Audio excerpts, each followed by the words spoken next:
au nom du Seigneur Jésus, et d'entendre parler des œuvres puissantes et glorieuses que tu as accomplies auparavant.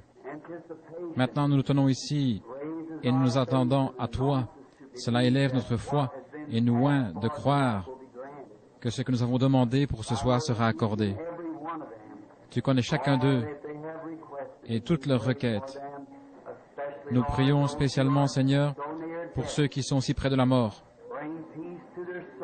Donne-leur la paix à l'âme s'ils ne l'ont pas déjà, ainsi que la guérison du corps. Accorde-le, Seigneur. Bénis notre rassemblement. Nous te prions, Seigneur, lors de notre réunion de prière du mercredi soir. Nous nous sommes rassemblés sachant que là où 2 ou 3 sont réunis en ton nom, tu es au milieu d'eux. Et nous te demandons, Seigneur, de nous donner ta parole ce soir. Parle-nous, Seigneur, et ranime les fibres de notre cœur, afin que nous sachions nous discipliner en vue des temps glorieux à venir, car nous croyons que nous approchons de la venue du Seigneur. Nous te remercions pour ceux qui commencent à attacher du prix à la foi et qui savent ce que la foi signifie. Et le sachant, nous te remercions avec foi pour les réunions à venir. Tu vas faire quelque chose, Seigneur. Nous nous y attendons comme autrefois. Nous croyons que le temps est proche où tu ouvriras les écluses des cieux et répandras les promesses que Dieu a faites en ce dernier jour. Maintenant, nous te demandons, Seigneur, d'être avec toutes les nations, car nous avons appris aujourd'hui combien il y a des besoins partout. Exauce leurs requêtes, Seigneur. Nous prions aussi pour que la main puissante de Dieu agisse dans le monde entier, parmi ceux qui s'attendent à cette chose glorieuse. Pardonne-nous nos péchés. Châtie-nous, Seigneur, par ton esprit et par la parole, afin que nous puissions nous discipliner et devenir des serviteurs obéissants à la volonté de Dieu. Rappelons-nous et essayons de nous représenter ce que faisaient les premiers chrétiens. Quel genre d'hommes nous verrions si nous rencontrions ceux qui ont été en contact personnel avec toi. Comme leur visage devait rayonner de foi et de joie, comme leur vie doit avoir été la parole vivante de Dieu, ils étaient des lettres lues de tous les hommes, tandis qu'ils marchaient au milieu de la foule. Que Dieu nous l'accorde encore une fois, que nos vies te soient soumises à tel point que le Saint-Esprit manifeste sa vie à travers de nous et parle par nous, Seigneur.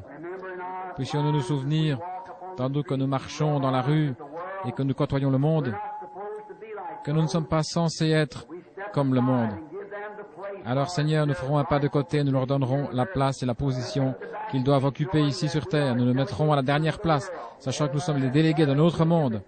Nous avons un royaume qui va venir en puissance, Seigneur. Et notre grand roi viendra bientôt prendre le pouvoir sur tous les rois qui sont dans son domaine. Nous régnerons sur la terre et la dirigerons avec lui pendant 1000 ans, et nous serons avec lui pour toujours. Avec cela, l'Esprit, Seigneur, nous nous réjouissons maintenant en attendant la réponse à notre prière.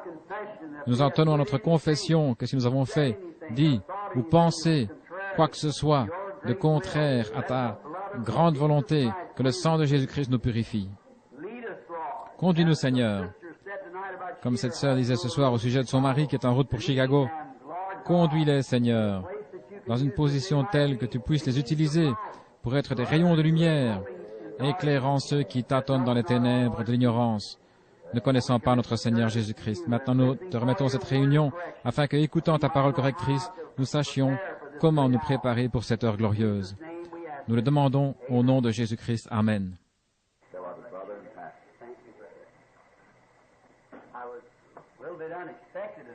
Je ne m'attendais pas à venir ici. J'étais à la maison et pourtant je ressentais une impression comme si je n'y étais pas. Il fallait que j'aille quelque part, c'était urgent. Je sentais que c'était mal de rester à la maison au lieu d'aller à la réunion de prière. Et je suis venu d'une manière inattendue. Inattendue autant de ma famille que de moi-même. Je n'ai fait qu'arriver et repartir. J'ai dit, je vais à la réunion de prière. Ma femme n'a même pas eu le temps de se préparer à venir car elle n'avait pas prévu que je viendrais. Je suis si heureux d'entendre le témoignage de cette sœur ici au sujet de cette lumière en Caroline du Nord ou du Sud, quelque part là-bas. N'était-ce pas à Greensville? Southern Pines. Frère Lee Vail était ici aujourd'hui. Je l'ai baptisé aujourd'hui au cours du baptême aujourd'hui, frère Lee Vail. Vous savez, l'un des ministres là-bas, le frère Thomas Parker. Je me souviens du temps où cette sœur était couverte d'une ombre. Sœur, ce fut une glorieuse confirmation. Le Saint-Esprit nous laisse parfois aller de l'avant pour tester notre foi, pour voir et tester la foi des autres. Quand vous dirigez vos regards vers quelque chose, que vous le voyez, que vous le dites, les autres regardent et ne voient rien. Ils disent qu'il n'y a rien, mais c'est là. Personne ne pouvait voir la lumière qui brillait sur Paul, mais elle était là. Personne n'avait vu la colombe descendre du ciel, ni la lumière se former et se tenir au-dessus de Jésus, si ce n'est Jean lui-même, mais c'était là. Vous voyez? De même, quand j'ai parlé plus tard de cette lumière semblable à une colonne de feu, personne ne voulait me croire. Mais maintenant, c'est l'œil mécanique de l'appareil photo qui l'a révélé. L'esprit du mal est un esprit de ténèbres. C'est comme si nos vies étaient couvertes d'une ombre. Si nos vies rencontrent la lumière du jour, nous marchons dans la lumière. C'est comme vous regardez dehors et que vous dites « je vois le soleil ». En plein jour, vous voyez seulement l'ombre du soleil, c'est la réflexion du soleil. Ce n'est pas le soleil lui-même, mais cela prouve qu'il y a un soleil. Cela nous en donne la preuve. C'est comme si je vous voyais là debout en train de parler. Cela signifie que vous êtes vivant. Mais ce n'est que l'ombre de la vie, car toute chose doit avoir de l'obscurité en soi pour pouvoir former une ombre. Il faut en effet que tout objet apparent possède en lui une certaine quantité d'obscurité et de lumière pour pouvoir donner une ombre. Il ne peut pas être entièrement sombre ni entièrement lumineux. S'il est obscur, tout est noir en lui. S'il est lumineux, il n'y a pas d'ombre. Il n'y a rien en lui qui puisse donner une ombre. Mais s'il y a un mélange d'obscurité et de lumière, cela produit une ombre. Vous reflétez une lumière qui vient d'ailleurs. Si vous êtes un chrétien, c'est votre ombre. Cela prouve qu'il y a une vie quelque part où vous ne pouvez mourir, parce que cette vie présente a la mort en elle. Mais ce n'est qu'une ombre, parce que vous êtes des êtres vivants et mobiles, ayant la capacité de voir, de penser, de se mouvoir, de parler, les 5 sens du corps. Cependant, vous savez que vous allez mourir. C'est ce qui cause tant de troubles. C'est pourquoi, vous savez, cette vie et cette mort mélangées ensemble, ce n'est qu'un reflet. Le physique doit mourir. Mais si vous reflétez par votre vie mortelle la lumière du ciel, alors vous reflétez la vie éternelle de Dieu. Alors quand vous mourrez, vous ne pouvez aller qu'à cette lumière, car c'est ce que vous avez reflété. Si vous êtes du monde des ténèbres, c'est lui que vous reflétez, et vous ne pouvez aller nulle part ailleurs que vers les ténèbres. Nous sommes dans un reflet. Aussi sûr que le Saint-Esprit reflète la lumière et la vie, la mort reflète les ténèbres ici-bas devant Dieu. Vers la fin de la semaine, peut-être dimanche, nous aurons l'agrandissement d'une petite photo que vous pourrez fixer sur votre tableau d'affichage, là où vous mettez les photos. Je ne sais pas si vous l'avez remarqué. Il y a une semaine, j'étais en voyage missionnaire en Jamaïque. Alors vous savez que nous envoyons des bandes magnétiques dans le monde entier. Les 7 sceaux ont pénétré là-bas, en Jamaïque, jusque dans l'arrière-pays. Là-bas, derrière les montagnes bleues, c'est très primitif. Les indigènes ont parfois de ces vieux enregistreurs qu'on leur a donnés et qu'ils font remonter comme ces anciens gramophones à manivelle. Quand ils le font jouer, il faut tout le temps que quelqu'un ait le remonté. Le groupe où je suis allé avait un appareil fonctionnant sur une batterie de 6 volts ou quelque chose comme ça. Ils étaient tous rassemblés, ils étaient à peu près le même nombre que nous ici ce soir pour écouter une prédication. C'est Sceaux, je crois. Et tandis que je parlais, ils remarquaient cette même colonne de feu qui entrait dans la salle, s'avançant vers l'enregistreur, et elle s'immobilisa au-dessus de lui. Ils allèrent chercher un appareil photo et photographièrent la même colonne de feu. Elle se tenait juste au-dessus de l'enregistreur. Nous allons faire agrandir cette photo et nous la mettrons au tableau là, afin que vous puissiez la voir. Nous sommes si reconnaissants à Dieu dont la grâce nous permet de venir en sa présence aujourd'hui.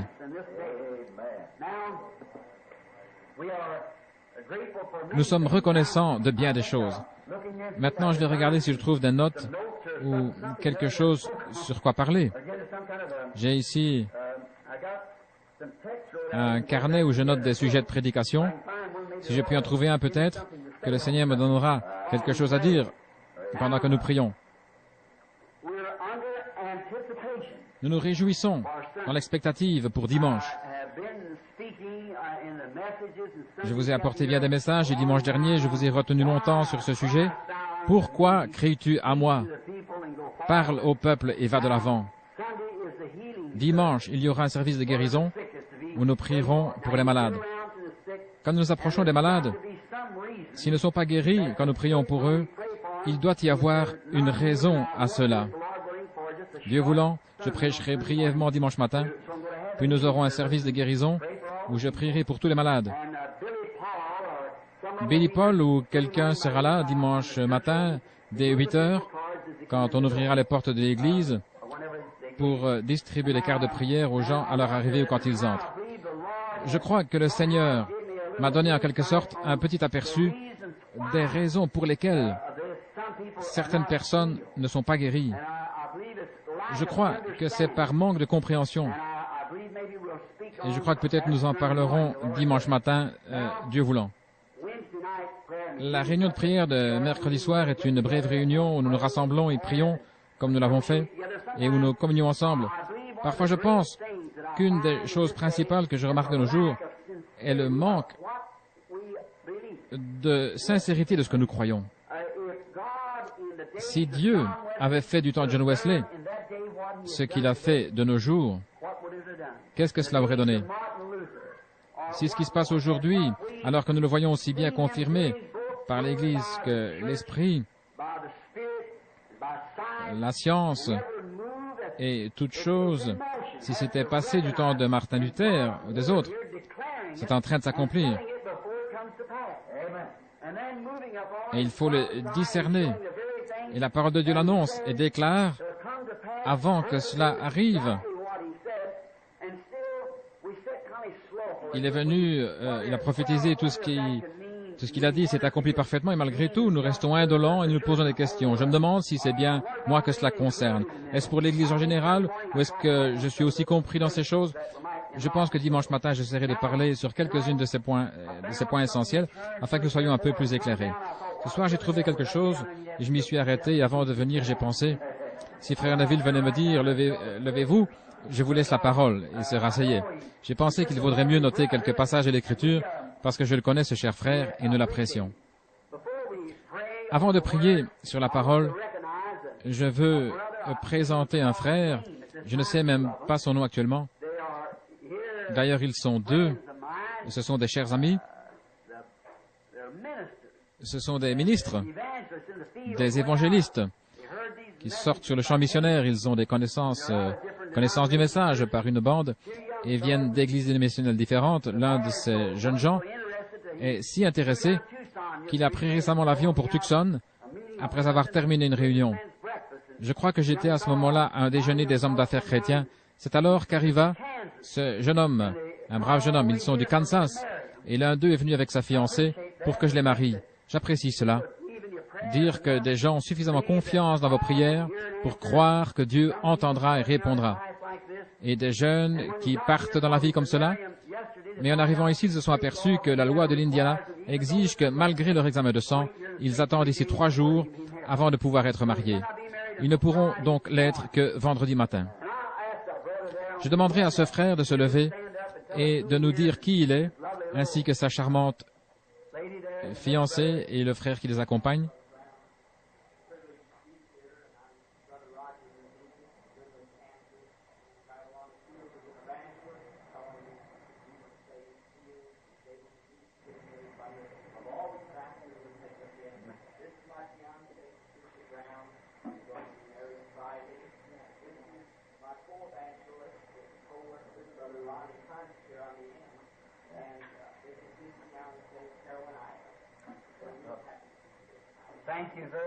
Merci beaucoup.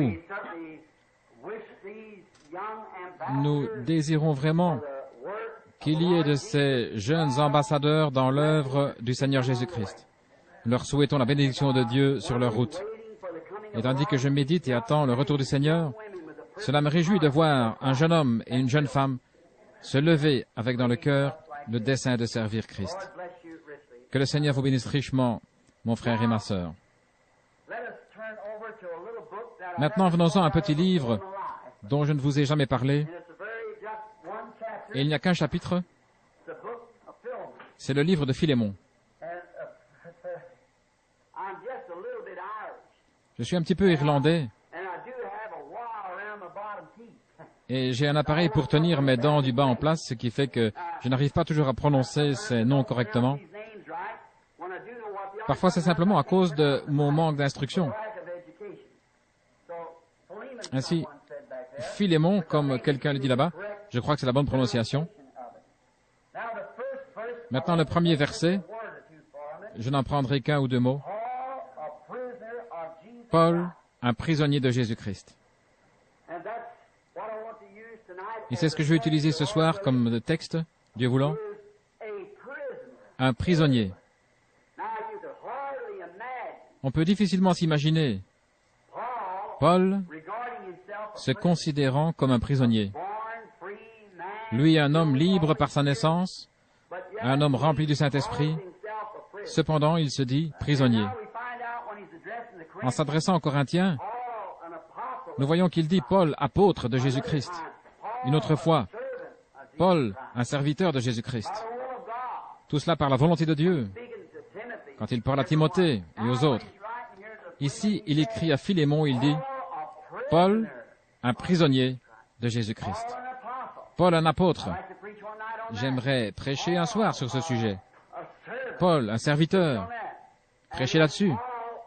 Et puis Paul, un prisonnier. Mais ce soir, étant donné qu'il faudrait des heures pour approfondir un seul de ces sujets, je prendrai celui-ci, Paul, le prisonnier. Mon sujet sera un prisonnier. Maintenant, courbons nos têtes un instant. Seigneur Jésus, tout homme peut feuilleter la Bible,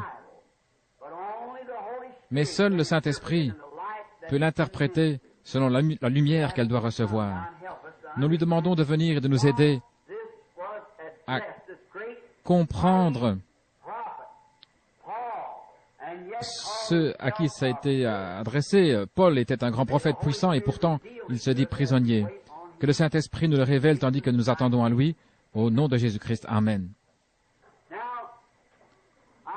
Maintenant, je peux imaginer Paul, quand il écrivit cette lettre à Philémon, alors qu'il était assis dans la prison, là, dans le cachot de cette ville, un prisonnier.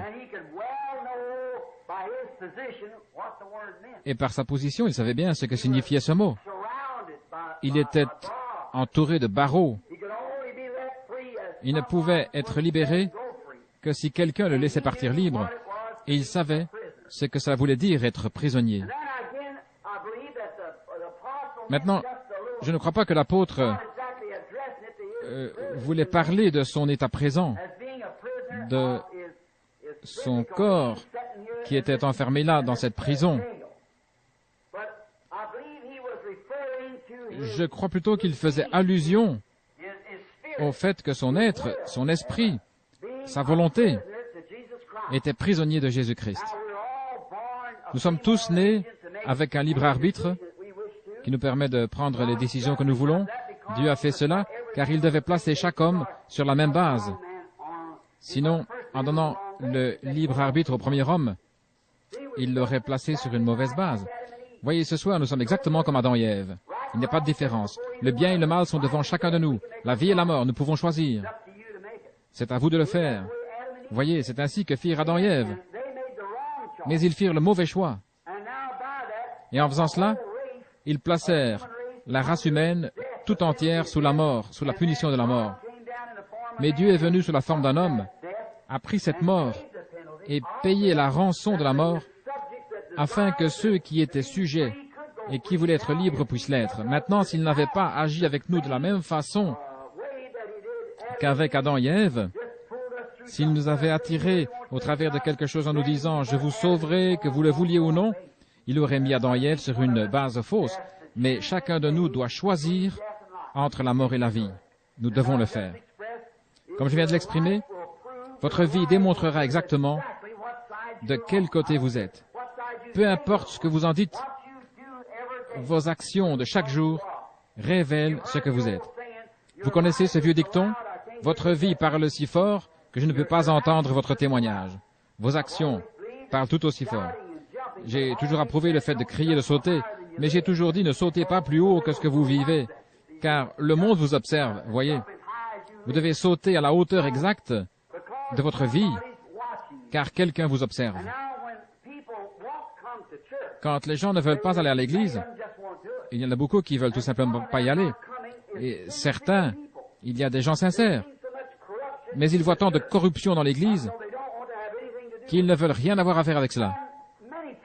Et bien souvent, nous pouvons que leur donner raison. On ne peut guère les blâmer quand on voit comment se conduisent ces gens qui se disent chrétiens. La plus grande pierre d'achoppement placée devant le monde, ce sont des hommes et des femmes qui se prétendent chrétiens et qui vivent autrement que ce qu'ils proclament. C'est exactement vrai. Pour ce qui est de la déception qu'il y aura le jour du jugement, les pécheurs tels que trafiquants d'alcool, joueurs, adultères, ne seront pas étonnés d'entendre la sentence qui les enverra dans le feu qui ne s'éteint point. Ils ne seront pas surpris, contrairement à celui qui essaye de se cacher derrière une confession religieuse ou une autre. C'est celui-là qui sera déçu au jour du jugement. Celui qui se dit chrétien et qui vit autrement. Il vaudrait mieux pour lui n'avoir jamais fait de profession de foi. Il aurait mieux fait de s'éloigner plutôt que de s'engager sans que sa vie soit conforme, car la plus grande pierre d'achoppement est celui qui professe être un chrétien, mais qui vit autrement. Ne jugez jamais votre vie d'après la puissance que vous avez de faire des miracles, ni d'après votre connaissance de la parole. Mais regardez toujours en arrière et faites l'inventaire des fruits que porte votre vie actuellement. J'ai prêché là-dessus il y a quelque temps, lors d'une rencontre des hommes d'affaires chrétiens à Phoenix, dans l'Arizona. J'ai prêché sur la vie chrétienne reflétant Jésus. J'ai dit que je suis né au Kentucky, où c'était très primitif, spécialement à l'époque de mon enfance. Et le petit garçon que j'étais n'avait jamais connu de demeure semblable à celle que nous avons ici, où toutes ces belles dames doivent tout le temps se regarder dans les miroirs qu'il y a partout dans la maison pour réajuster leur coiffure ou autre chose. Nous n'avions qu'un petit miroir, juste un morceau de miroir fixé par un clou dehors contre un arbre où se trouvait le banc où nous faisions notre toilette. C'est là que mon père et ma mère se lavaient et se coiffaient en se servant de ce petit bout de miroir cloué à un arbre. Voilà le genre de logis que nous avions. Et si nous voulions nous regarder dans le miroir, nous les enfants, nous devions prendre une caisse et grimper sur le banc où l'on faisait sa toilette pour utiliser ce bout de miroir que j'avais ramassé moi-même dans une décharge publique. Et ce n'était pas là-bas au Kentucky, mais ici dans l'Indiana, à Utica Pike. Ce petit garçon que j'étais ne s'était en réalité jamais vu dans un miroir. Un jour, il vint rendre visite à sa grand-mère en ville. Celle-ci avait une maison dont une porte était entièrement recouverte par un grand miroir. Lorsque le petit garçon entra, en courant dans la pièce, il vit un autre petit garçon devant lui, et ce petit garçon courait. Il pensa donc qu'il devait s'arrêter pour voir ce que ferait l'autre. Et quand il s'arrêta, l'autre petit garçon fit de même. Il tourna la tête, l'autre garçon tourna la tête. Il se gratta la tête, l'autre gratta la sienne. Finalement, il s'approcha pour examiner la chose de plus près. Puis il se retourna. Sa mère et sa grand-mère l'observaient avec étonnement. Et il dit, « Maman, maman, c'est moi !» C'est pourquoi je dis, nous aussi, nous reflétons quelque chose. Notre vie se reflète. Maintenant, si nous avions vécu au temps de Noé, de quel côté aurions-nous été? De quel côté aurions-nous été au jour glorieux de Noé? De quel côté aurions-nous été au temps de Moïse? Et au jour d'Élie, le prophète, alors que le monde entier était englouti par une vague de modernisme, comme la Jézabel moderne, qui a entraîné tous les serviteurs du Seigneur dans un tourbillon, l'Église et les prêtres se prosternaient devant elle. Auriez-vous pris le parti de la popularité, ou vous seriez-vous tenu aux côtés d'Élie? Pour ce qui est du temps du Seigneur Jésus, pensons à ce personnage impopulaire et sans instruction selon le monde. On n'a jamais pu trouver d'école qu'il ait fréquentée, ni qu'il ait acquis d'expérience de séminaire. On le considérait comme un enfant illégitime. Et voici qu'il s'est mis en plus de prêcher un évangile contraire à tout leur enseignement. Il condamnait les prêtres et leurs organisations. Ces organisations décrétèrent que quiconque irait écouter ce soi-disant prophète serait exclu de la synagogue, ce qui était un péché mortel. Mais les gens devaient se rendre compte que la seule façon d'adorer était sous le sang de l'agneau. Ils devaient venir à ce sacrifice. Mais alors ils seraient rejetés du monde. Pourtant c'était glorieux. Mais ces hommes méprisèrent cela, bien que Jésus fût en parfait accord avec l'Écriture, mais non selon leur connaissance. De quel côté auriez-vous été? Votre vie actuelle reflète exactement ce que vous auriez fait alors, car vous êtes animé du même esprit. Si vous vous mettez d'un côté aujourd'hui, vous auriez fait pareil en ce temps-là, car l'esprit qui est en vous aujourd'hui est le même que celui qui était dans les gens d'autrefois. Vous voyez, le diable ne retire jamais son esprit, il passe simplement d'un homme à un autre. Dieu ne reprend pas non plus son esprit, il passe de l'un à l'autre. Ainsi, le même esprit qui était sur Élie descendit sur Élisée, puis le même esprit passa sur Jean-Baptiste, et ainsi de suite. Le Saint-Esprit qui était sur Christ descendit sur ses disciples, et ainsi de suite. Il est toujours sur son peuple. Vous voyez, Dieu ne retire jamais son esprit. Il ne nous reste qu'à faire un choix. Et je ne crois pas que Paul regrettait quoi que ce soit et voulait dire qu'il se plaignait d'être prisonnier. Il disait cela pour lui quand le Saint-Esprit lui mit la plume à la main pour écrire cela. Peut-être que c'était uniquement pour nous donner notre sujet de ce soir que Paul fit cela. Parce que c'est scripturaire et que scripturaire veut dire éternel. Je crois que si Paul s'adresse à son frère du fond de cette misérable prison en lui disant qu'il était un prisonnier de Jésus-Christ, c'est aussi parce qu'il pouvait bien se représenter ce que cela signifiait en regardant simplement autour de lui. Il était en prison.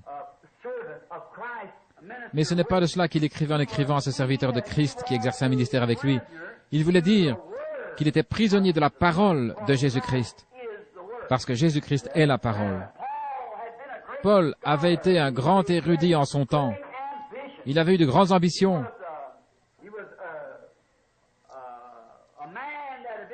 C'est un homme qui avait reçu de l'instruction des gens. Gamaliel était un grand professeur.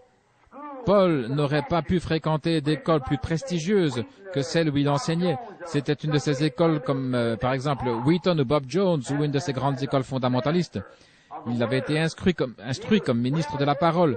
Paul était un jeune homme instruit, bien élevé et intelligent. Il avait peut-être la grande ambition de devenir un jour sacrificateur ou souverain sacrificateur de son peuple. Il avait de l'ambition.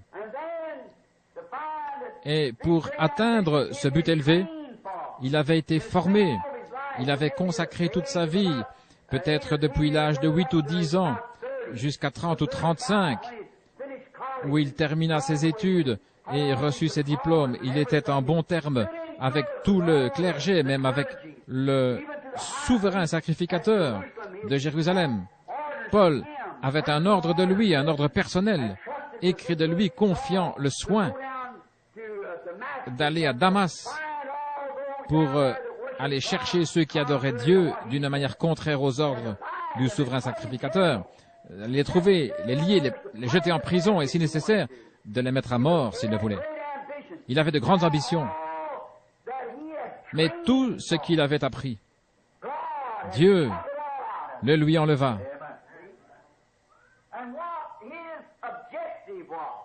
Ses objectifs, l'argent que son père avait dépensé pour lui, l'ambition de son père et de sa mère, tout lui fut retiré parce que Dieu avait quelque chose d'autre en vue.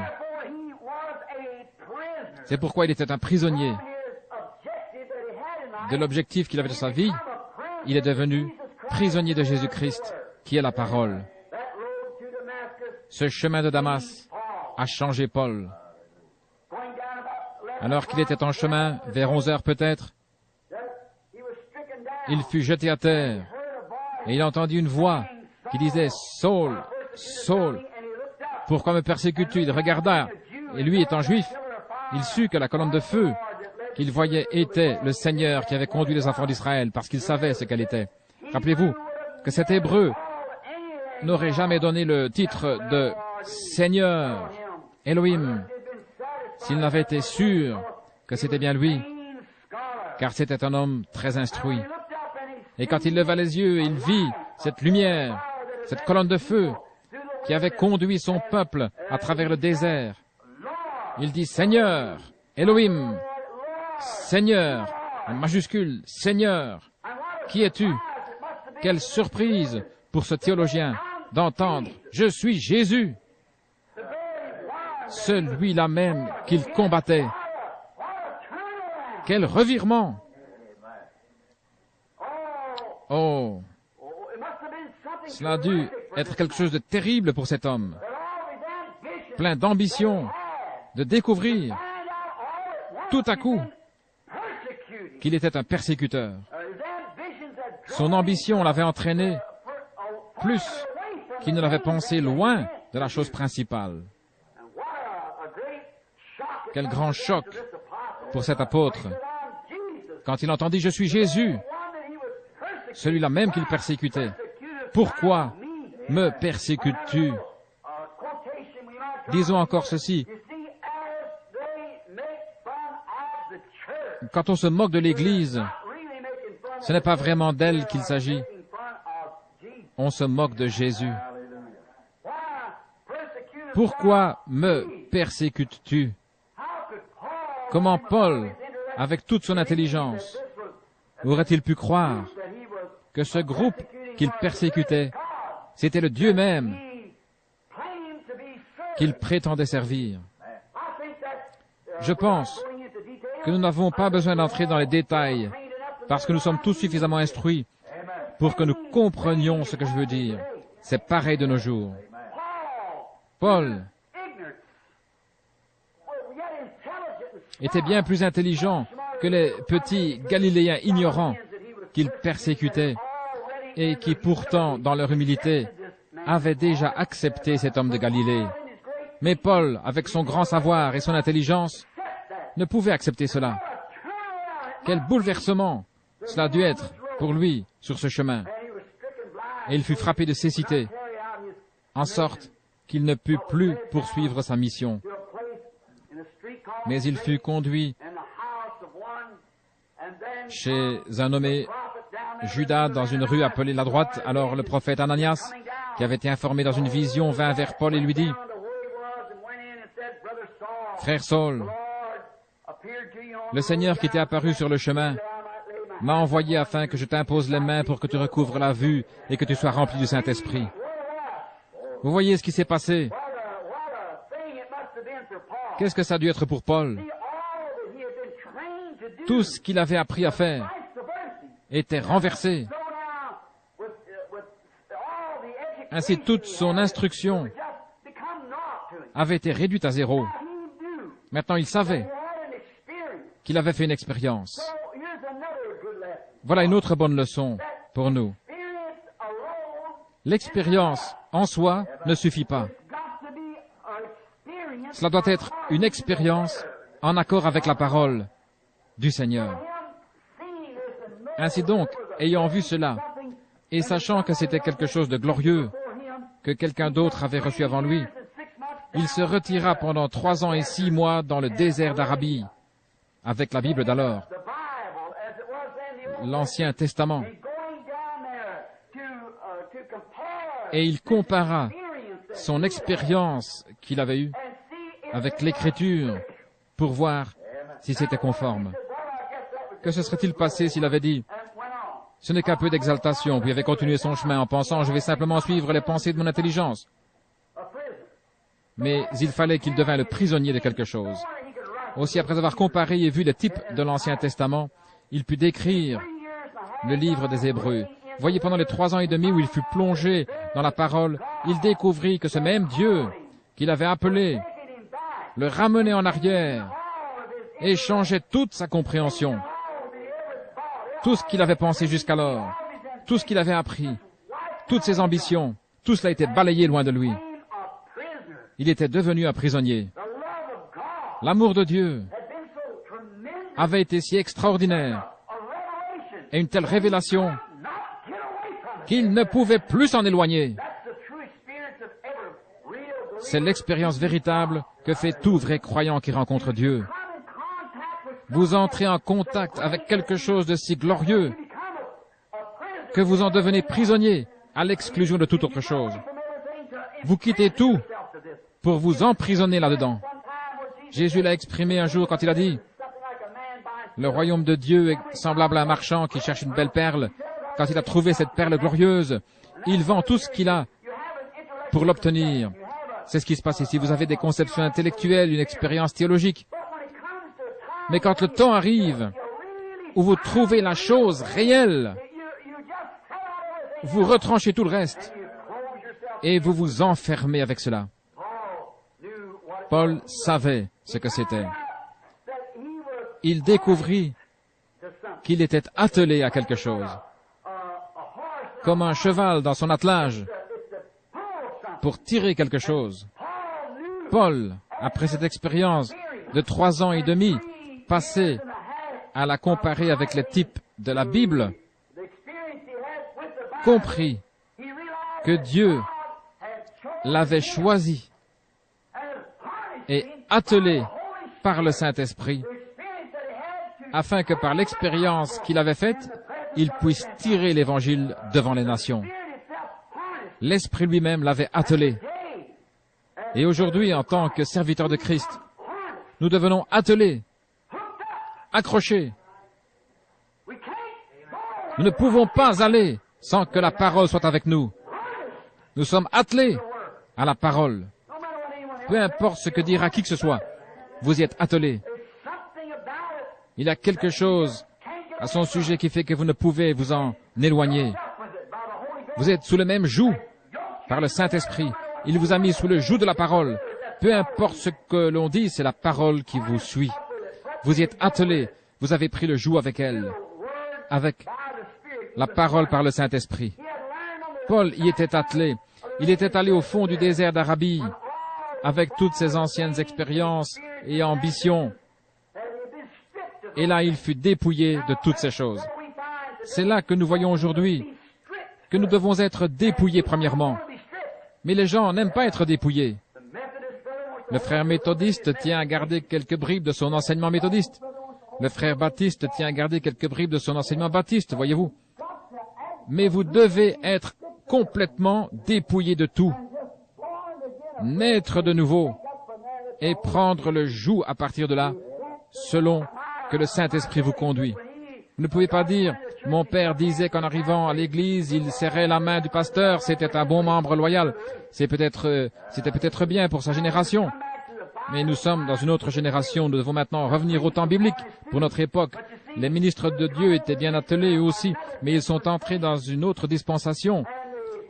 Et ils ont manqué de se dépouiller de leur vieux harnais pour en mettre un nouveau. Et c'est pareil aujourd'hui. Nous sommes sortis d'une ère dénominationnelle, comme nous l'avons prouvé par les âges de l'Église, la Bible, etc. Et nous entrons dans une ère de liberté où le Saint-Esprit lui-même descend, se manifeste, se fait connaître et accomplit chaque promesse qu'il a faite. Voilà, quelle époque glorieuse. Et Paul savait autre chose. Il savait qu'il ne pouvait pas aller quelque part sans être attelé à la parole, même s'il avait voulu. Son ambition était d'aller chez des frères qu'il avait invités. Mais cependant, le Saint-Esprit le pressa de faire autre chose. Il n'était plus son propre maître. Peut-être que quelqu'un lui disait, frère Paul, nous aimerions que vous veniez chez nous. Nous avons la plus grande église, l'assemblée la plus nombreuse. Vous recevrez beaucoup d'offrandes, etc.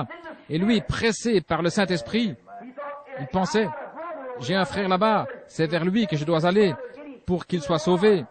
il faut l'amener au Seigneur. Mais l'Esprit le poussait à aller encore ailleurs. Il était vraiment prisonnier. Ô Dieu, fais de nous de tels prisonniers, libérés de nos ambitions égoïstes, de notre jugement personnel, de nos pensées que nous croyons être les meilleures, afin de devenir des prisonniers de Jésus-Christ. Je crois que c'est glorieux de pouvoir déclarer « Je suis un prisonnier de Jésus-Christ ». Rappelez-vous qu'il est la parole. Quoi qu'on en pense, il est la parole. Si vous êtes prisonnier de la parole, aucune dénomination ne peut vous en détourner. C'est la parole, vous en êtes prisonnier, c'est tout. Vous devez agir comme elle agit. Il ne pouvait pas aller à certains endroits où il aurait voulu aller. Pourquoi? Parce que l'Esprit le lui défendait. Souvenez-vous des nombreuses fois où Paul cherchait à se rendre en un lieu où il pensait avoir une grande réunion, mais l'Esprit l'en empêchait. Cela n'établit-il pas et ne prouve-t-il pas clairement que Paul était un prisonnier de Jésus-Christ, attelé à sa parole par l'Esprit? Oh, j'aime cela. Il était lié. Il était lié par des chaînes, des liens d'amour, pour faire la volonté de Dieu et elle seule. Il était un prisonnier. Il était dans des chaînes d'amour. Il était sous le joug avec Christ. Il ne pouvait se mettre sous aucun autre joug. Il était sous le joug avec lui et devait marcher selon qu'il était conduit, peu importait que l'herbe parût plus verte à droite qu'à gauche, il devait aller où le conducteur et le joug allaient.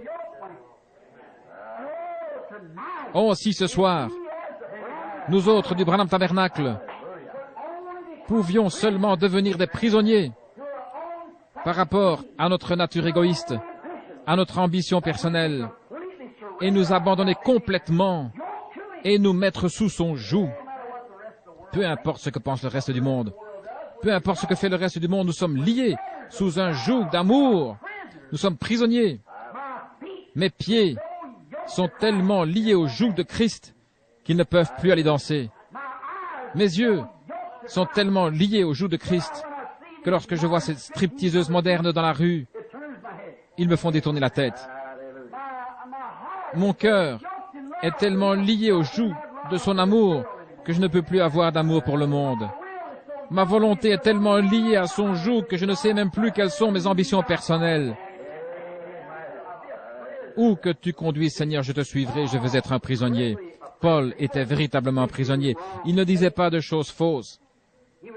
Il avait été réformé par le Saint-Esprit pour attendre la parole.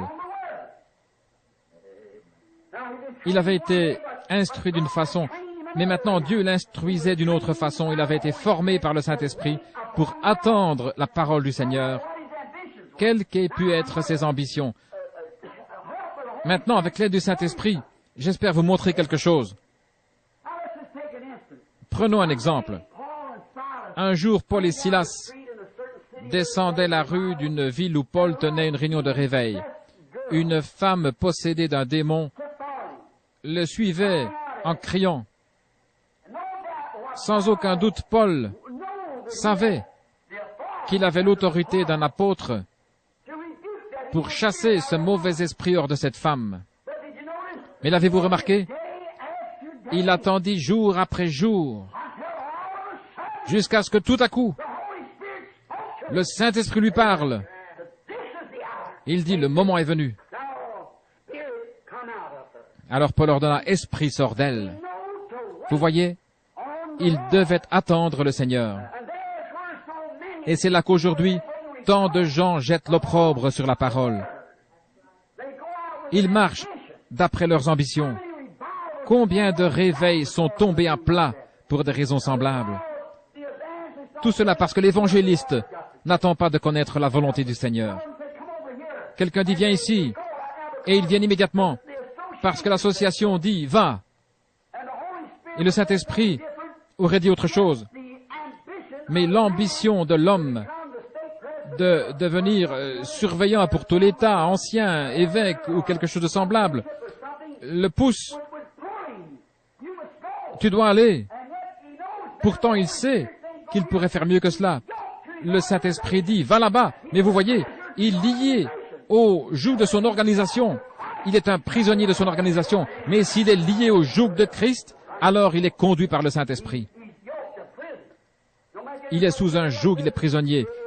Pour lui, quoi que disent les autres, cela ne fait aucune différence. Autrement, ce serait un airain qui résonne et une cymbale qui retentit.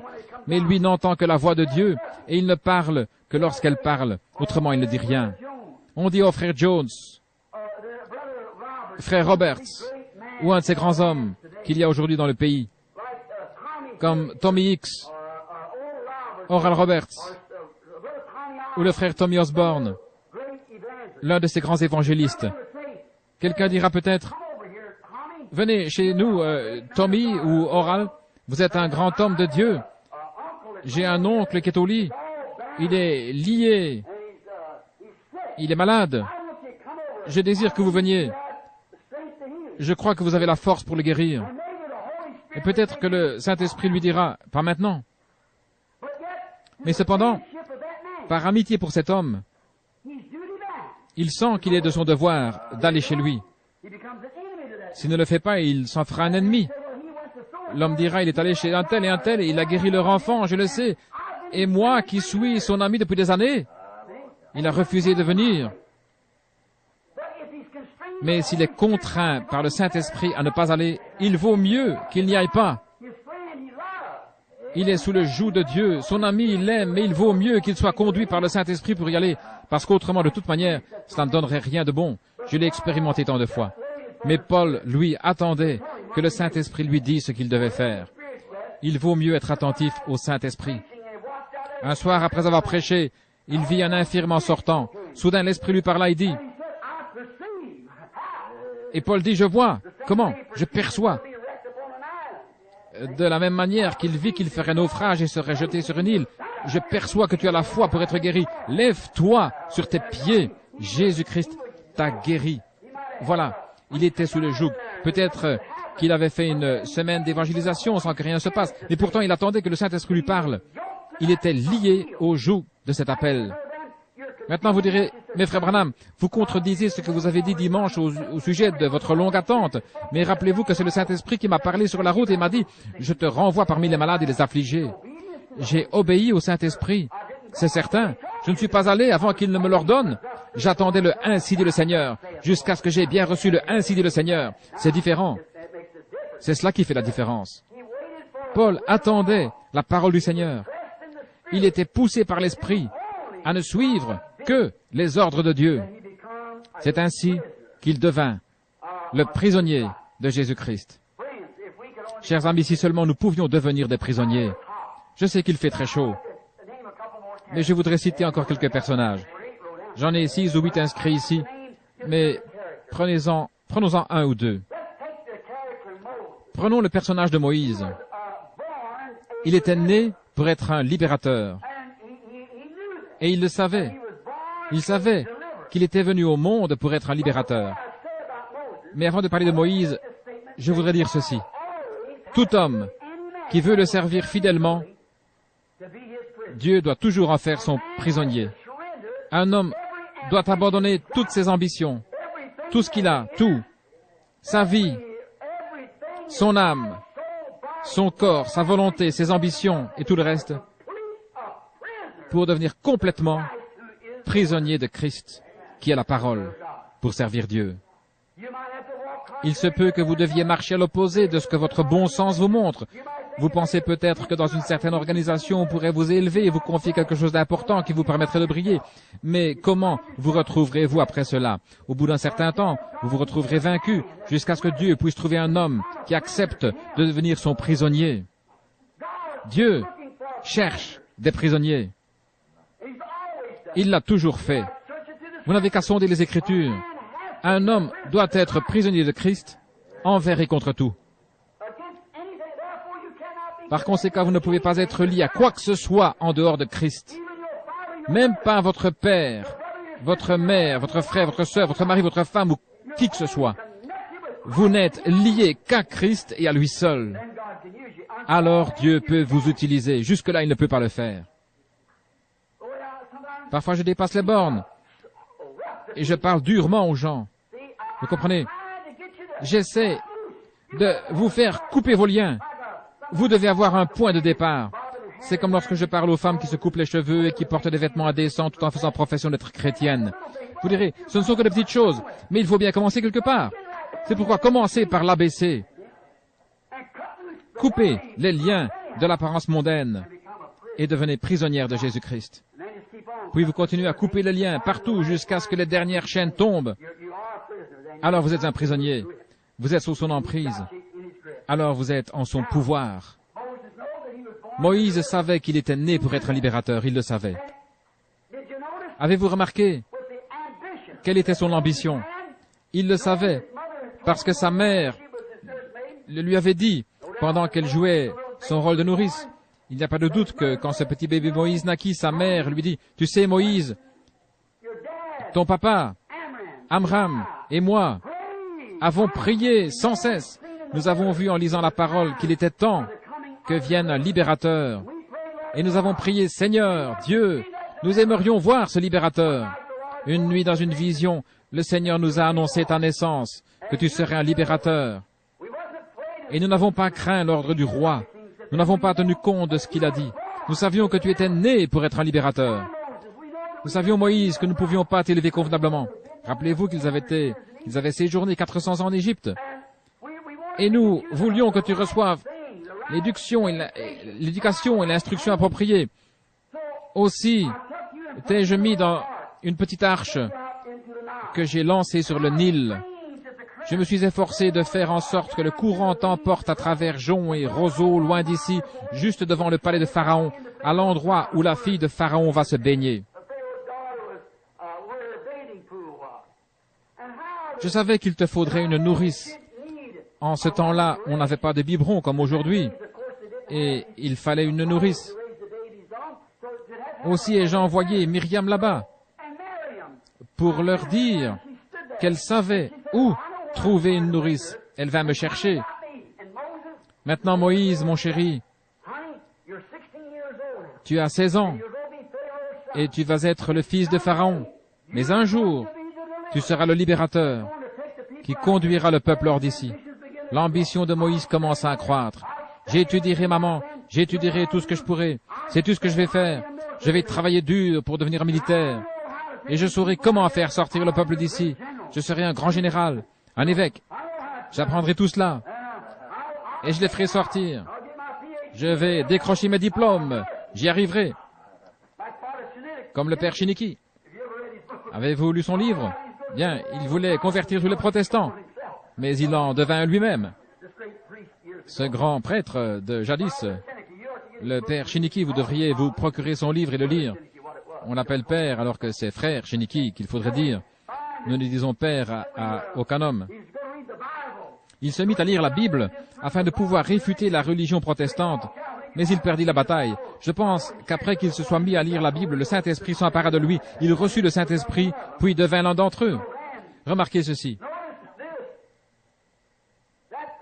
Moïse reçut toute l'instruction possible. Il était tellement intelligent, instruit et intellectuel qu'il n'y avait personne comme lui. Il pouvait même enseigner les Égyptiens. Il pouvait enseigner leurs psychologues. Il pouvait enseigner l'art de la guerre à leurs généraux. C'était un grand homme. Et le peuple craignait Moïse à cause de sa grandeur. Oh, quelle érudition! Il était comme un archevêque, voire un pape. C'était un très grand homme et un homme puissant. Il savait dans quel but il était né et s'y était préparé dans la grande ambition de le réaliser. C'est comme à présent, je ne dis pas que l'on n'est pas instruit dans ces écoles. Ici, dans l'Ouest, ils vont construire une école de théologie de 150 millions de dollars. Une école pentecôtiste de théologie. Une école de 150 millions de dollars. Pour moi, cela devrait servir à envoyer davantage de missionnaires dans les champs de mission. Mais que font-ils quand ils sortent de ces écoles? Que sont-ils? Une bande de rikis. Exactement. Et voilà comment ils sortent de leurs écoles. C'est tout ce qui en reste. Ils suivent tous la même ligne. Que voyons-nous qui arriva avec Moïse et tout son savoir? Et aujourd'hui, avec toute cette formation, ils font de grands évêques et autres avec de grandes ambitions. Et que faisons-nous? Nos ambitions deviennent à peu près semblables à celles de Moïse. Mais Dieu, avant de pouvoir prendre cet homme dans sa main, dut le dépouiller de toutes ses ambitions, le dépouiller de tout son savoir. Moïse sortit pour délivrer, mais il tue un Égyptien. Et en ce faisant, il s'aperçut qu'il était dans l'erreur. Il ne pouvait pas faire cela. Ce n'était pas la bonne manière. Dieu dut l'emmener au désert, dans un lieu désert, inhabité. L'avez-vous remarqué, c'est assez étrange, comment Dieu emmène au désert ceux pour lesquels il a un message. Il emmena Paul au désert pour l'enseigner, pour le former et lui montrer la signification de toutes ces grandes visions. Paul alla au désert. Il alla dans un certain désert et y demeura jusqu'à ce que Dieu lui eût révélé complètement ce qu'il devait faire. En son temps, Dieu envoya Moïse au désert pendant 40 ans et le dépouilla de toute sa théologie et de toutes ses ambitions. Oh, quel temps ce fut pour lui quand il regarda en arrière et se rendit compte de son échec. Et comme nous devrions faire la même chose ce soir, quand nous considérons nos ambitions. Pensez aux campagnes de guérison et voyez si le Seigneur n'a rien fait il y a quelques années pour rétablir la guérison des malades et tout le reste. Mais parce que les gens ne venaient plus dans leurs organisations, ils durent prendre des guérisseurs. Et qu'avons-nous fait? Considérons cette chose un instant. Nous avons fait la même chose que Moïse. Nous nous sommes efforcés de fabriquer une sorte de miracle. J'ai flairé une maladie, j'ai du sang sur la main. Nous fabriquons des miracles. Voyez? Et qu'en résulte-t-il? Cela créa de telles tensions chez certains hommes qu'ils craquèrent et finirent dans l'ivrognerie et la névrose. Leurs pensées s'étaient complètement détournées de l'objectif de la Pentecôte pour faire une organisation et des choses semblables. Voyez ce que nous avons fait. Nous avons tué un Égyptien. Et rien de plus, c'est vrai. Nous avons essayé, peiné, payé. Nous avons passé de longues nuits en réunion de prière, au point de n'avoir plus de voix. Tout cela pour essayer de fabriquer quelque chose, de gonfler le moteur ou quelque chose ainsi. Et nous avons découvert que c'était un échec complet. Nous avons besoin de retourner au désert. C'est vrai, parfaitement. Des conventions et des luttes. Pourquoi ne pas renoncer? C'est ce que nous devrions faire. Revenir en arrière et renoncer. Nous avons fait la même chose que Moïse. Cela n'a rien donné de bon. Au bout de 40 ans, il s'est retrouvé prisonnier de la parole de Dieu. Qu'avons-nous? Qu'essayons-nous de faire alors que la grande bénédiction est arrivée? Et ici se sont manifestées toutes ces choses glorieuses que Dieu nous avait annoncées. Comment nous devons naître de nouveau? Comment nous devons recevoir le Saint-Esprit? Nous devons être baptisés au nom du Seigneur Jésus-Christ et tout le reste. Voyez, les gens, au lieu de s'en tenir à la parole, d'y être attelés, qu'ont-ils fait? Ils se sont lancés dans leur propre théorie dénominationnelle qui était déjà une faillite et ont essayé de fabriquer quelque chose qui est l'apparence de la vérité.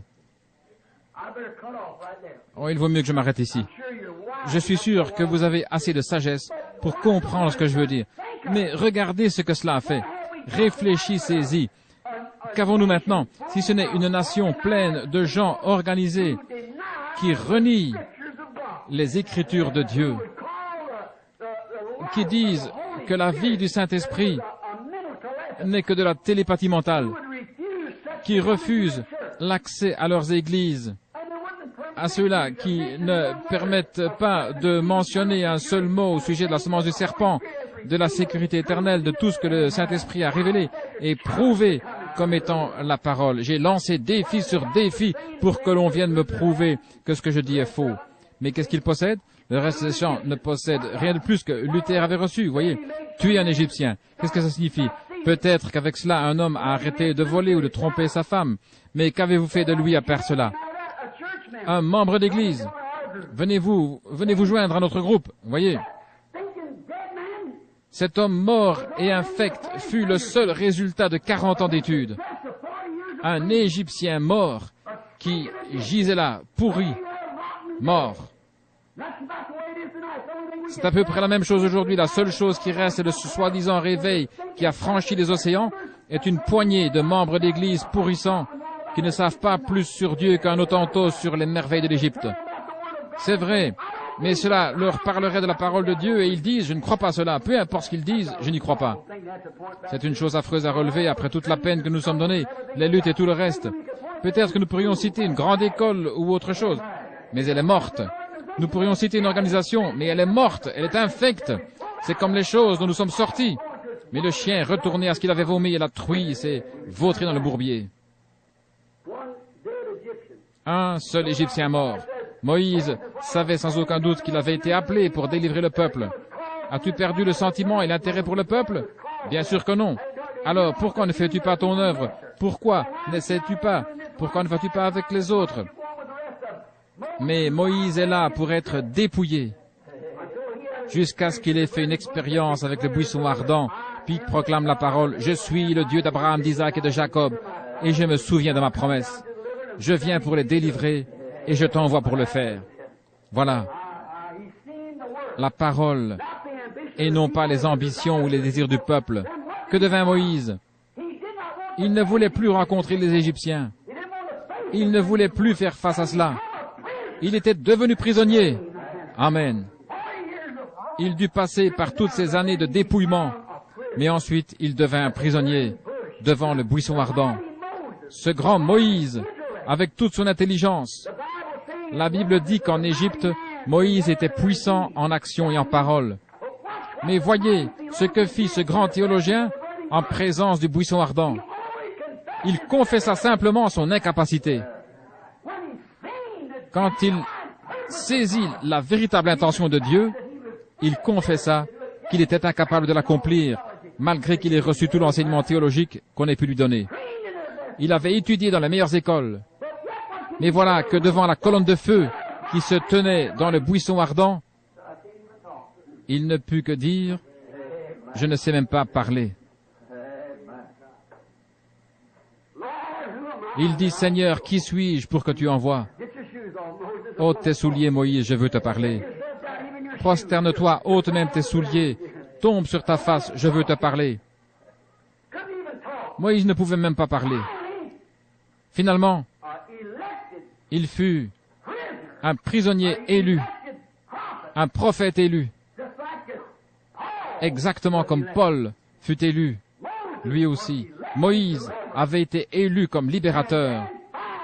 Et alors finalement, Dieu fit de son élu son prisonnier. Oh, alléluia. Il ne pouvait agir que mu par la parole de Dieu. Qui dirais-je qui m'a envoyé? Je suis. Comment ferais-je? Je serai avec toi. Oui, Seigneur, comme tu veux, me voici. Voilà, il est un prisonnier. Il va à l'encontre de ce qu'il pensait être le meilleur. Il avait été initié au commandement d'une armée. À droite, droite. Char bien chargé. Lance en avant. Chargé, c'est ainsi qu'il allait vaincre. C'est ce qu'on lui avait appris. Mais il dit, qu'est-ce que je vais utiliser? Dieu lui dit, que tiens-tu dans ta main? Un bâton. Dieu agit parfois d'une manière tellement ridicule selon la pensée humaine. Moïse avait un bâton à la main, une longue barbe pendante. Il était âgé de 80 ans. Sa femme, assise sur une mule, tenait un enfant sur sa hanche.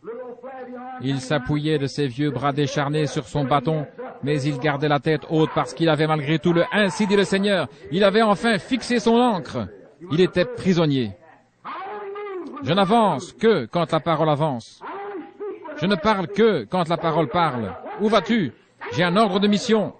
Je dois aller devant Pharaon, lui montrer avec ce bâton que c'est Dieu qui m'a envoyé. Que vas-tu faire ensuite? Dieu me montrera la suite quand j'aurai fait cela. Voilà. Je n'ai qu'une chose à faire. La première est de m'abandonner, de devenir un prisonnier. Ne pensez plus à vous ni à rien d'autre. Devenez un prisonnier. Moïse devint un prisonnier. Il avoua qu'il ne pouvait même plus parler. Finalement, Dieu l'avait bien en main, au point qu'il ne pouvait avancer sans que Dieu le pousse. Dieu lui donna la parole. Moïse savait que c'était la parole. Il se soumit à la parole et le Saint-Esprit, Dieu, attela Moïse à la volonté de Dieu.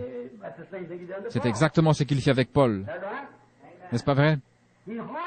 Il attela Paul, ce petit juif sarcastique au nez crochu. Paul était couvert de diplômes en théologie. Mais Dieu dit, je vais lui montrer ce qu'il va souffrir pour ma parole. Paul, assis là-bas, vit la parole et vit qu'elle était Jésus. Alors il leva les mains et fut attelé à lui. L'amour de Dieu l'attela à la parole. Il portera mon nom devant les nations. Il y a là. Moïse, je suis le Dieu de tes pères. Je suis le Dieu d'Abraham, d'Isaac et de Jacob. Je me suis souvenu de ma promesse et le moment de son accomplissement est proche. J'ai vu les souffrances de mon peuple. Je me souviens de ma promesse et je suis venu l'atteler. Je suis venu t'atteler. Dieu dit, tu sais ce que dit la parole, je t'ai appelé pour aller là-bas. Je t'ai attelé avec le pouvoir d'aller là-bas et de délivrer mon peuple. Prends ce bâton dans ta main comme témoignage, car tu as vu un miracle accompli par son moyen, comme David avec sa fronde. Moïse s'attela et alla. Dieu avait enfin un homme qui lui était soumis, lié à lui, attelé à lui, qui ne pouvait agir que mu par la parole de Dieu.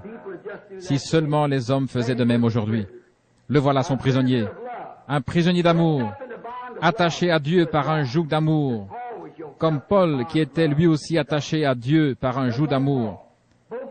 Tous deux avaient été instruits de la même manière. Moïse pour délivrer le peuple par la puissance militaire. Paul pour le libérer de la main des Romains par une grande force ecclésiastique dans le monde d'alors.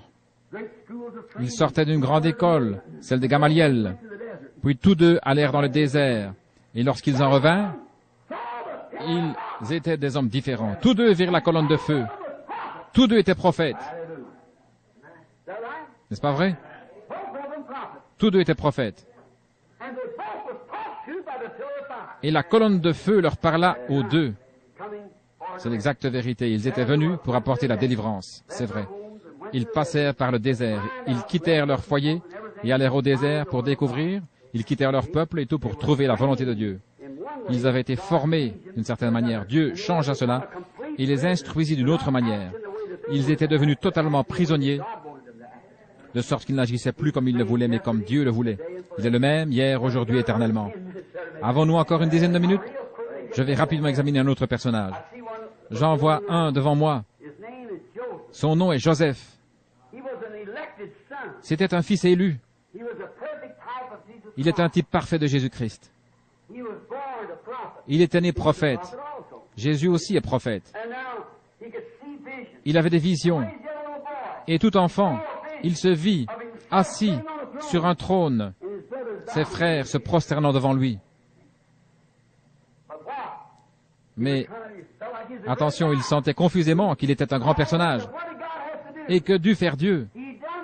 Il agit avec lui comme avec les autres. Car Moïse était un libérateur, Paul était aussi un libérateur, et maintenant Joseph, lui aussi fut un libérateur. Il sauva son peuple de la famine. Comment Dieu dut-il agir avec lui? Il le mit en prison. Tout droit en prison. C'est ainsi, oui, monsieur? Rappelez-vous qu'il fut vendu par ses frères à un Égyptien qui le revendit à Potiphar. Celui-ci lui donna un peu de liberté, mais c'est la première chose qui lui fut enlevée. Et le voilà en prison, pleurant, pleurant. Dieu devait le dépouiller. Mais remarquez, pendant tout le temps qu'il fut en prison, il put se souvenir de la vision qu'il avait eue de lui-même, assis sur un trône et de ses frères se prosternant devant lui, parce qu'il savait que cela arriverait, que son don venait de Dieu, et il savait que cela devait s'accomplir. Si nous pouvions seulement nous souvenir de ceci, que selon la parole de Dieu, dans ces derniers jours, Dieu va se constituer une église, un peuple, et que les choses qu'il a promises, il va les accomplir. Il a dit qu'il le ferait. Et nous vivons dans le temps avec la parole. Il s'efforce seulement de faire de nous de vrais prisonniers enchaînés à lui. Connaissez-vous ce vieux cantique que nous chantions? Et maintenant je suis enfermé avec Dieu. Je veux être enfermé avec Dieu. Et quand je pense à cela, enfermé avec Dieu, rien d'autre. Vous ne pouvez avancer que quand Dieu vous dit d'avancer. Vous ne pouvez faire que ce que Dieu vous dit de faire. Alors vous êtes enfermé avec Dieu. Maintenant souvenez-vous, Joseph réfléchissait. Il était un raté pour lui-même.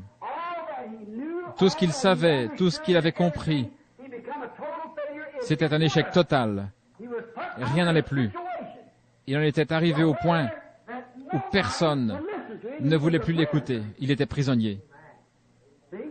Voyez, il avait été mis dans une situation où les incrédules n'auraient pas cru. Voyez-vous ce que je veux dire? Son ministère était réduit à néant. Les gens détournaient la tête. Ils ne lui prêtaient aucune attention en prison. À quoi pouvait bien servir son ministère? Peut-être qu'il aurait pu prêcher dans la rue à travers les barreaux de sa prison, comprenez?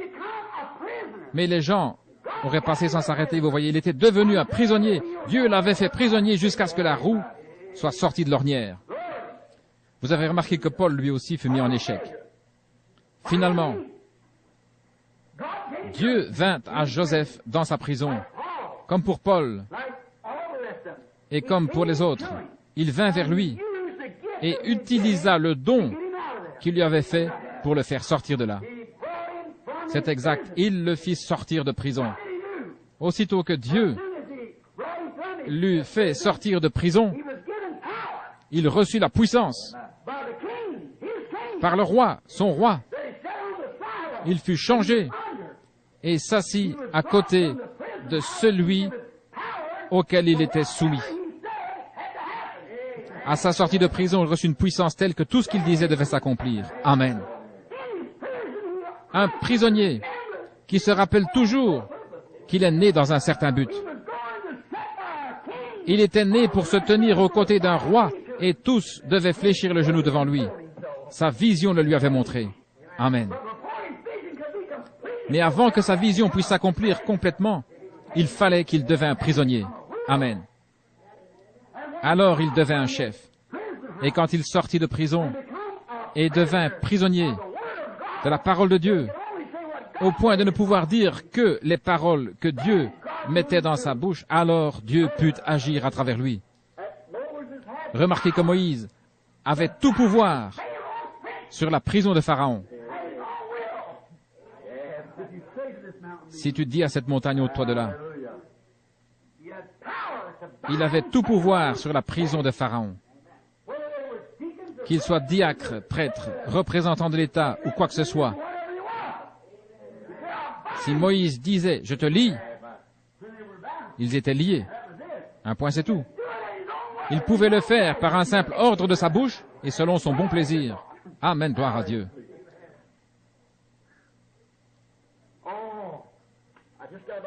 Oh, il ne me reste plus que 3 minutes si je veux tenir parole. Maintenant, nous avons découvert qu'il est devenu un prisonnier de Dieu, comme Paul et Moïse. Il passa de l'état de prisonnier de ses pensées à celui de prisonnier de Dieu. Et quand il sortit, il avait la puissance de Dieu. Comme Saul quand il devint Paul, comme Moïse quand il se rendit et se dépouilla de ses pensées, Joseph se soumit, fut dépouillé et devint prisonnier de la parole de Christ. Il ne pouvait pas faire un pas. Voyez, il regardait l'opprobre de Christ comme un trésor plus grand que ceux de l'Égypte, en sorte qu'il était prisonnier de Christ comme Paul. Rappelez-vous que tous trois étaient prophètes. Voyez, ils avaient dû être dépouillés de leur propre manière de penser afin de devenir prisonniers de la volonté et des voies de Dieu. Remarquez que Joseph avait le pouvoir de lier ou de délier d'un seul mot. Il pouvait dire, « Je te délie au nom de mon roi. » Amen. Pharaon fit de Joseph son fils.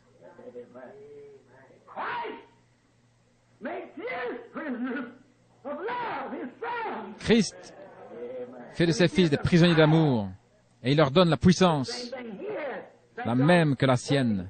Saint Jean 14, 12. Celui qui croit en moi, voyez, fera aussi les œuvres que j'ai faites et il en fera de plus grandes. Maintenant, le prisonnier de l'amour de Christ est revêtu de puissance par son roi qui est Christ. Amen. Je vous le dis en vérité, si quelqu'un dit à ces montagnes, ôte-toi de là et jette-toi dans la mer, et s'il ne doute point en son cœur, mais croit que ce qu'il a dit arrive, il le verra s'accomplir. Si vous demeurez en moi et que ma parole demeure en vous, si vous êtes liés à moi, parce que lui et la parole sont un, au commencement était la parole était avec Dieu, et la parole a été faite chair et l'habitait parmi nous. Jésus-Christ est le même, hier, aujourd'hui, éternellement. Si vous demeurez en moi, et que mes paroles demeurent en vous, demandez ce que vous voudrez, ou dites ce que vous voudrez, et cela vous sera accordé. Il avait la puissance. Remarquez qu'avant sa libération, Joseph fut conduit dehors et rasé. Il fallait encore raser plusieurs choses avant qu'il puisse rencontrer son roi. Oh, quelquefois Dieu conduit son peuple dehors et rase quelques-unes de ses volontés propres. Il lui montre qu'il ne peut pas faire ce qu'il veut. Vous voyez ce que je veux dire? Il n'a pas la liberté de faire ce qu'il veut. Avant de recevoir les pleins pouvoirs et d'être esclaves d'amour de Christ, ils doivent d'abord être rasés et ensuite présentés. Parfois Dieu les emmène au désert pour les raser. Puis, il les fait sortir, les oins, pour accomplir le dessein auquel il les a destinés. Comprenez-vous ce que je veux dire? Frères, nous sommes au temps de la fin. Rappelez-vous ce qu'il a fait toutes les autres fois. Il a toujours dû prendre l'homme et en faire son prisonnier, lui faire abandonner ce qui venait de lui. Il devait abandonner tout ce qu'il savait, oublier toute son instruction, tout de manière à connaître la volonté de Dieu et à suivre Dieu. L'homme ne peut pas suivre ses propres voies et Dieu en même temps. Ces deux choses sont trop contraires l'une à l'autre. Vous ne pouvez aller en même temps à l'est et l'ouest. Vous ne pouvez en même temps aller à droite et à gauche. Vous ne pouvez faire à la fois ce qui est juste et ce qui est faux. Vous ne pouvez suivre Dieu et un homme en même temps, certainement pas. Ou vous suivez Dieu, ou vous suivez l'homme. Ainsi donc, si vous suivez Dieu et que vous êtes soumis à Dieu, alors vous devenez le prisonnier de ce Dieu, de cette parole, de cette volonté. Quoi que quelqu'un d'autre dise, vous êtes prisonnier de cela. Écoutez, car nous sommes à la fin des temps. Et je voudrais dire ceci avec crainte et respect, pendant que s'écoulent les dernières minutes, à mon avis. Regardez, ce que Dieu veut faire selon mon opinion, et ce qu'il fera dans ces derniers jours, c'est trouver un outil pour la moisson. Il doit trouver un outil pour battre le grain. Tout fermier, quand il va faire la moisson, doit avoir un outil. C'est certain. Il doit avoir une faucille aiguisée ou quelque chose, un instrument pour battre le grain. Et la moisson est mûre. Oh Dieu, prends-moi dans tes mains. Fais de nous des esclaves de ton amour. Utilise-nous comme des outils sur cette terre de péché, terre maudite sur laquelle nous vivons aujourd'hui comme des instruments destinés à lui manifester que Jésus est le même hier, aujourd'hui, éternellement. En ce qui me concerne, ô Dieu, fais de moi un prisonnier. Même si tous mes frères me rejettent, même si tous mes amis me rejettent, je veux être un prisonnier de Jésus-Christ et de sa parole, afin d'être attelé à sa parole par le Saint-Esprit, pour voir le Saint-Esprit confirmer la parole de Dieu par les choses mêmes qu'il a dit qui seraient faites.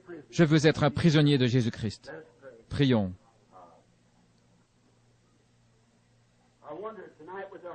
Je me demande ce soir, avec la tête inclinée, si cette ambition que nous avons d'être quelque chose d'autre, ou peut-être quelque chose que nous pouvons considérer comme égoïste, je me demande si nous ne pourrions pas abandonner cela. Je me demande si un jeune garçon ici ce soir, qui en regardant autour de lui, se dit, quand je serai grand, je vais être telle et telle chose.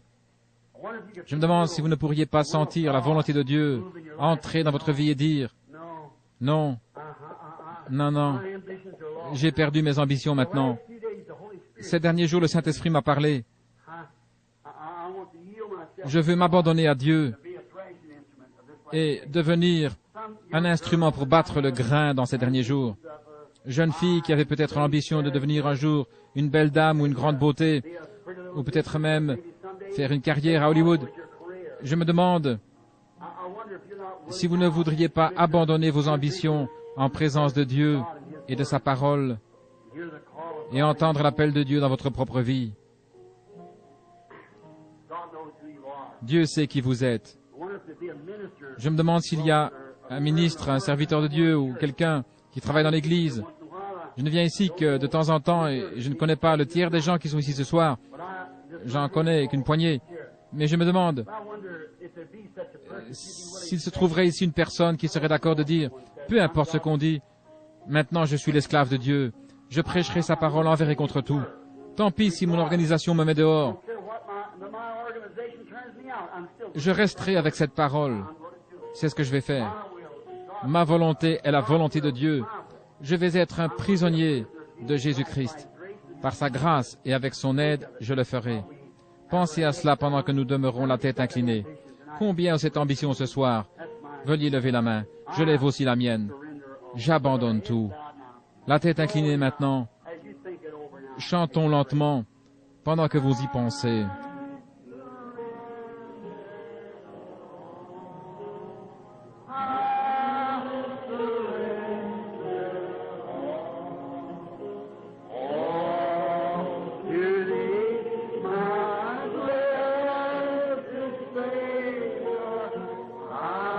Tout à toi, mon Sauveur béni, j'abandonne tout.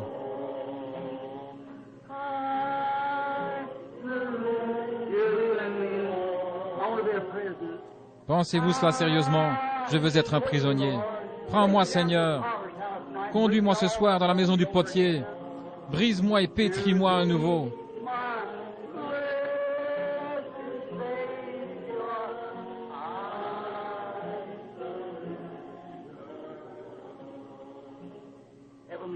Père céleste, tandis que le cantique continue, je trouve plus profitable de cesser de chanter et de te parler un petit moment. Pendant que les gens pensent, j'abandonne tout.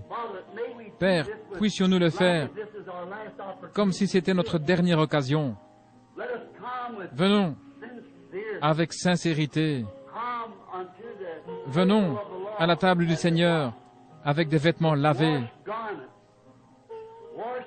des âmes lavées, des volontés lavées, des ambitions lavées, pour nous abandonner et laisser Dieu prendre sa parole et nous lier ensemble sous son joug avec lui, avec la parole de Dieu, et que le Saint-Esprit s'empare de nous maintenant, tandis que nous sentons le joug se resserrer autour de notre cœur à partir de ce soir.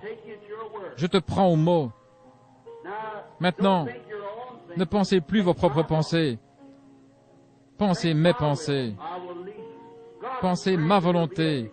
Je vous conduirai. Mon Dieu, fait que ce soit l'expérience de chacun de nous. Ces jeunes, mariés femmes, ainsi que quelques autres qui sont fiancés. Il y a des hommes plus âgés ici qui sont des prédicateurs. Ils sont déjà sur la route. Seigneur, voici Frère Neville et moi, qui sommes déjà montés bien haut sur l'échelle. Nos jours sont comptés maintenant. Nos pas sont devenus plus prudents qu'autrefois. Nous regardons où nous marchons. Notre pied n'est plus si sûr qu'autrefois, physiquement parlant. Mais Seigneur, alors que nous voyons cette vie tirer à sa fin, nous nous rendons compte que personne n'a une marche sûre si tu ne le tiens par la main. Maintenant, Seigneur, prends-nous, veux-tu, prends notre cœur et notre volonté dans ta main, et que ce soir, nous devenions des prisonniers de la parole, des prisonniers de Christ. Que nous puissions vivre ici une vie pieuse. Puissent ces femmes, ces jeunes femmes, ces jeunes gens, ces garçons et ces filles abandonner leur vie, Seigneur, et que leurs ambitions deviennent l'ambition de servir Jésus-Christ. Puissions-nous devenir prisonniers de sa grâce et de sa volonté divine. Exauce-le, Seigneur.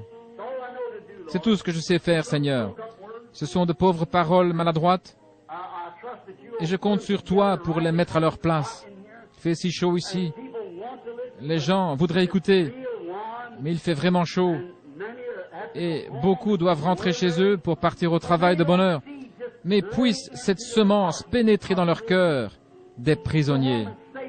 Rentrez à la maison et dites à votre épouse, avant de vous mettre à prier cet après-midi ou ce soir, en vous agenouillant près du lit, échangez un regard et dites, « Chérie, que penses-tu de ce que nous avons entendu ce soir?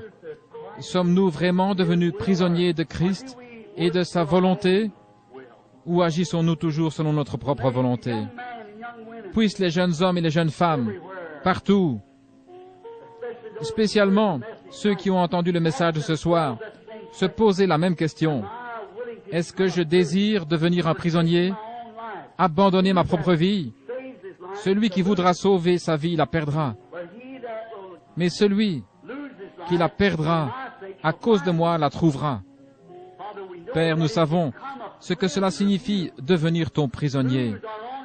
Délie-nous de nos ambitions personnelles et de nos désirs personnels pour découvrir les tiens. Accorde-le, Seigneur, nous aurons alors la vie éternelle. La seule chose que je puisse faire est de tout mettre entre tes mains et que cela fructifie et produise de glorieux outils pour la moisson du dernier jour. Que des hommes et des femmes, des garçons et des filles s'abandonnent à l'entière volonté de Dieu et deviennent des prisonniers de Jésus-Christ dans son amour. Qu'ils soient liés dans les liens de l'amour divin en Christ. C'est en son nom que nous le demandons.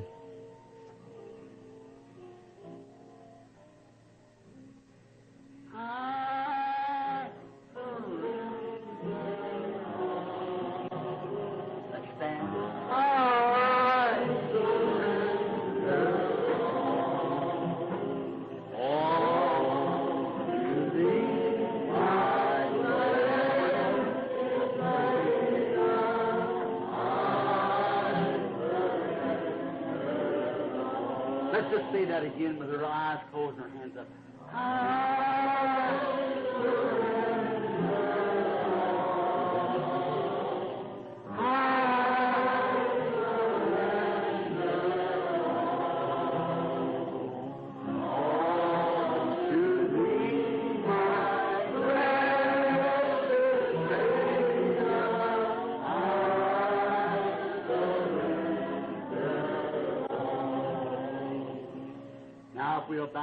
Maintenant, courbons la tête, et avant de chanter le cantique final, prends le nom de Jésus avec toi. Je vais demander à ce frère ici, j'ai oublié son nom, la sœur qui a été guérie a rendu témoignage au sujet de cette vision de ténèbres qui était venue sur elle. Et rappelez-vous qu'en se retournant, elle a vu que c'est sa foi qui a fait cela. Le voile avait disparu. Voulez-vous clore cette réunion de la prière, frère, et demander la bénédiction de Dieu sur nous?